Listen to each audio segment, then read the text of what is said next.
The president honored our veterans today, but there is a newly released report that the Department of Veterans Affairs paid more than $142 million in bonuses to executives and employees for performance in 2014. So these bonuses were paid even though scandals over veterans' health care and other issues racked the agency.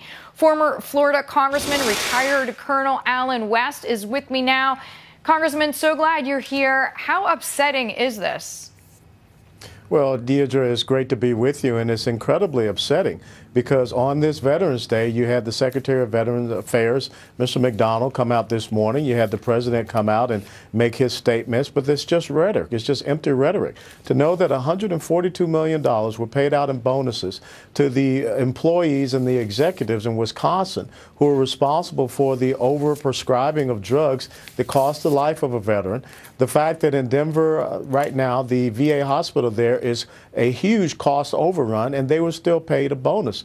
You know, this is an example of the wasteful spending that has happened in Washington, D.C., and a failing government bureaucracy that is focused on itself, the self-licking ice cream cone, as I call it, and its union members, instead of really being focused on our veterans. So as a retired colonel, as a retired congressman, who do you see, which candidates is best suited to really address these issues? I was reading through all kinds of statistics today about our veterans. I mean, as far as the homeless population, there is a very high percentage which are former servicemen and women. As far as suicide rates, the numbers keep going up and up. So we need to take care of these people. They're looking after our freedom.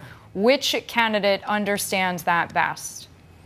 Well, I can tell you which candidate does not understand that, and that is Hillary Clinton, who came out and said that the whole scandal in the VA was overblown. She basically said it was just a politicized witch hunt from the Republicans. Then she also recently made a statement that she would not allow veterans to have choice. She would not allow any private insurance to come into play. And so she wants to relegate veterans to the same old failed, disastrous system that Barack Obama has done to our veterans now. So I would tell you that pretty much anyone running on the GOP side will do a much better job than what we currently have now, and the successor to this failure.